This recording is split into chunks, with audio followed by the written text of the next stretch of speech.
falou que então era uma Constituição que tinha 2 emendas, né? É engraçado que a gente olha para a Constituição hoje americana, ela tem pouquíssimas emendas também, se comparada à Constituição brasileira de hoje, né? Isso. Cara, o que aconteceu? São mais de 100 emendas na nossa O que Constituição, né? aconteceu nesse meio tempo a gente sair de 2 emendas para 100, sabe? De novo, ótima pergunta. Olha, o que acontece é o seguinte, essa Constituição de 24, ela nos permitiu ter uma durabilidade da forma de governo, né, da maneira com que o Brasil era governado, extraordinária. Nunca nenhuma outra Constituição do Brasil durou tanto. E quando ela deixou de existir, em 1889, com o golpe da República, ela era a segunda Constituição escrita mais durável do mundo. Só perdia para a americana. Só que a nossa tinha menos emendas. Percebeu? Então ela Era mais liberal até do que a americana, a gente pode dizer? Ou não sei? Eu acho que nesse sentido elas talvez se equiparassem. É que eu acho a nossa tinha um sistema muito original, bastante inteligente, criado para construir uma espécie de república coroada. Até o João Camilo de Oliveira Torres, um escritor de história do Brasil, ele escreve posteriormente, um mineiro, ele escreve posteriormente um livro chamado A Democracia Coroada, se referindo ao nosso império. Então ele é um sistema inteligentíssimo que protege as liberdades individuais. Teve a dificuldade da escravidão. A escravidão não é mencionada, nem como existente, nem como não existente, né? Houve o Pedro I e o José Bonifácio. Eu explico no texto, tá? Quem quiser conhecer isso aí, tá no livro. Eu explico lá que o Pedro I escreve um artigo com o pseudônimo O Filantropo, defendendo a libertação imediata dos escravos. Que o José Bonifácio escreve um texto querendo colocar na Constituição um artigo que previsse uma espécie de libertação gradual.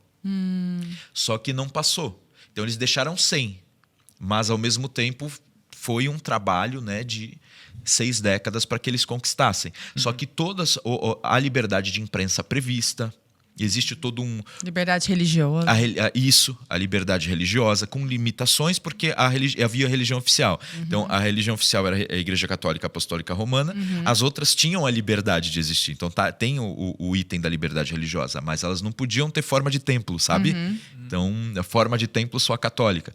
Então, é uma Constituição que previa também os poderes muito bem constituídos, como não tinha, assim. Eram os 3 poderes de Montesquieu, mais um.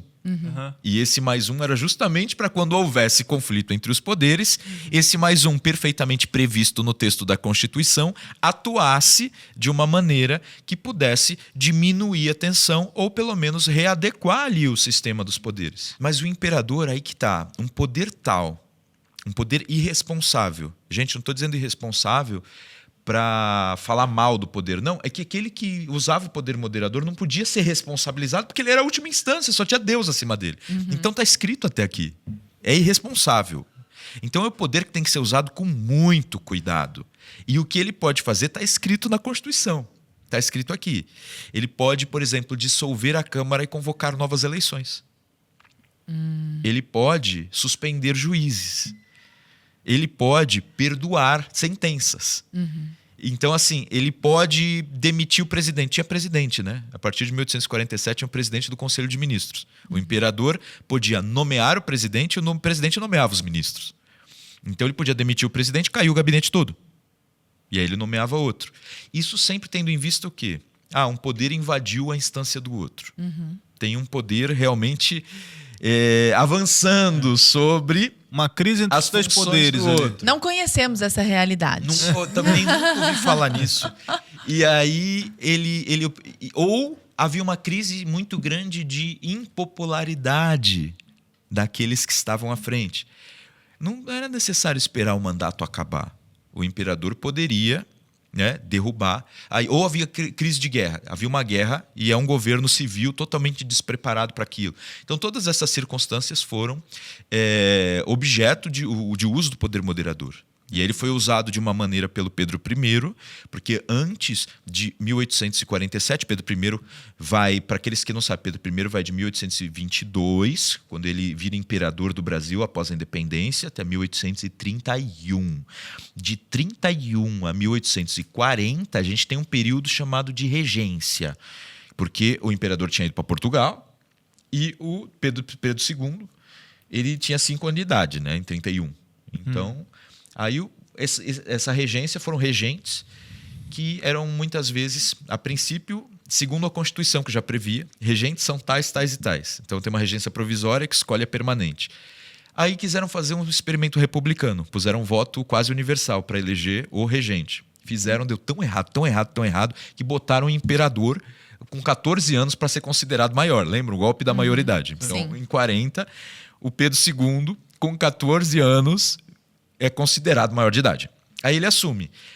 Esses primeiros 7 anos foram uma adaptação que ele foi vendo como é que funcionava o poder moderador. Ainda era muito novo. E ele percebe que, para aumentar a possibilidade do poder executivo ser bem usado, melhor do que ele ficar nomeando ministro por ministro, porque fica a responsabilidade muito no colo dele, ele deveria, embora ele fosse chefe do executivo, se deter mais com o imperador e nomear um presidente. Delegar o poder. Que aí o chefe de governo seria o presidente, ele seria o chefe de Estado. E O usaria outro mais. ficaria responsável. O outro seria responsável, não ele. É um fusível. Pedro II era genial, né? Oh. Aí ele faz um decreto. Nossa, é uma ótima metáfora essa de falar que é um fusível. Não é? Porque ele nomeava um. É. Né? Então, e em geral, é isso que se tentou na época. Cada vez mais ele nomear este um, que era também reflexo do voto. Aham. Assim, aquilo que estava parecido do voto ou da opinião popular. Mas, enfim, o poder moderador era usado segundo o que estava na Constituição, e como ele era irresponsável, tinha que o senso de responsabilidade, né, tinha que vir muito da pessoa, porque se não tem nada acima para cobrar, é muito sério.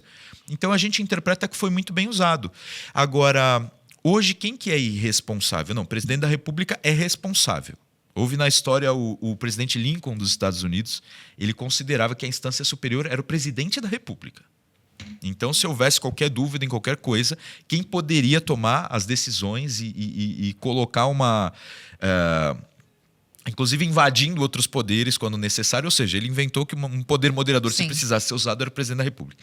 Aqui na Constituição do Império do Brasil, havia um Supremo Tribunal de Justiça. Ele era chamado de Supremo também, e ele era todas as atribuições, e a gente tem um artigo, tem um ensaio só sobre o Poder Judiciário. Tá? Ah, Quem que legal. comprar, olha aqui, no sumário, você vai ver que tem nos 7 artigos temas variados, Lara. Olha aqui. E um deles é sobre o Poder Judiciário. Fantástico. E aí é possível encontrar aqui no capítulo 6, e ele era chamado de judicial, não é? Poder Judicial. E nesse capítulo 6, escrito pelo Dr. Menck, né? o João Teodoro Menck, que é um consultor legislativo, e ele é doutor em História, e escreveu, acho que mais de 10 livros sobre a independência do Brasil. Então ele conhece muito essa fase. E a área dele é com o direito constitucional. Então, assim, Tá falando. e ele nos escreveu 2 artigos, tá? Foi um artigo quanto à Constituinte de 23, porque eu não sei se o pessoal sabe da história. Lara, Arthur foi chamado uma constituinte, foi um grupo selecionado para escrever a Constituição, brigou com o imperador fechou essa constituinte, chamou alguns de sua confiança, entre os quais José Joaquim Carneiro de Campos, que parece que foi o principal redator aí sim da Constituição que se oficializou. Mas ele também tem debates muito importantes na Constituinte, tá? Então, o meu mestrado consistiu em ler os anais dessa Constituinte para interpretar qual era o pensamento político e jurídico dos brasileiros daquela época Olha só. e para tentar descobrir como é que foi feita essa Constituição. Qual era o espírito do tempo ali? Exato. E é por isso que eu dedico esse livro a um certo José Joaquim. Né? A dedicatória é a José Joaquim, que na verdade é o meu filho que está para nascer. E como ele vai nascer no ano 2024, completando o bicentenário da Constituição, eu achei que, como eu tinha encontrado quem foi, de repente, o principal idealizador da Constituição, valeria a pena dar o nome. Como a minha família paterna é portuguesa, e meu avô José, né? meu tio Joaquim, aí eu achei bom já junta fazer. tudo. Foi uma amálgama, deu certíssimo.